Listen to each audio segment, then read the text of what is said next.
Welcome back. For the past 40 years, the so-called marshmallow test has been a classic children and self-control test. Researchers put kids in a room, put marshmallow in front of them, say, hey, you can eat that now, but if you wait a few minutes, we'll give you 2 marshmallows. But the University of Rochester has broadened this study and can now explain a lot more about behavior based on a new version of this test, kind of a twist of this test. And joining us now is U of R researcher Celeste Kidd. And thank you first for coming in here and for not bringing marshmallows, because then Kevin would be out of control. Right. It's a whole thing there. Now, the basic test people know. You put a marshmallow, you can wait, you can have more. But what did you do to change this up? Right, so we were interested in whether very young children were capable of making decisions in a sort of sensible way. So the theory that we were testing is that kids can moderate their beliefs based on information that they collect about the reliability of the environment. And in English, that's like based on what happened to them before, right? Based on what happened to them before. You basically changed the test by testing them before the test. We preceded the marshmallow task with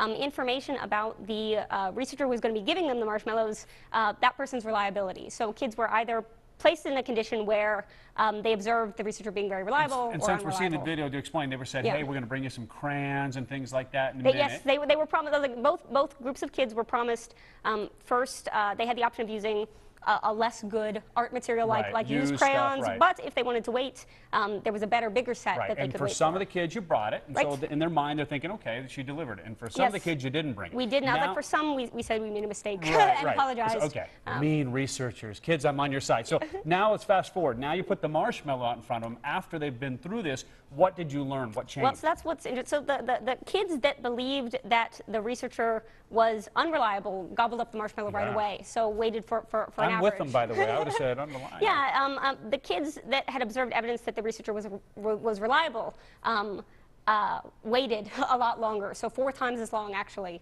Now, you had numbers there. Just so, how many kids actually didn't wait? You know, I mean, let's say they got kind of faked out, for lack of a better term. How many of those actually waited?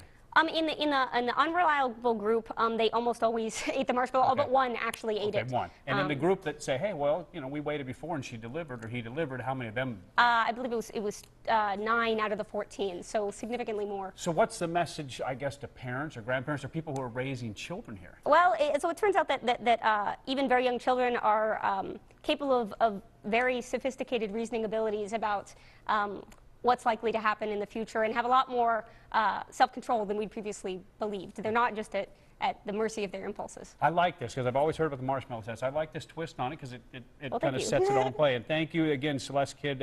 It's what you're with, actually, U of R, but it's called research was conducted in the Rochester Baby Lab, which is in Brain and Cognitive Sciences at the University of Rochester.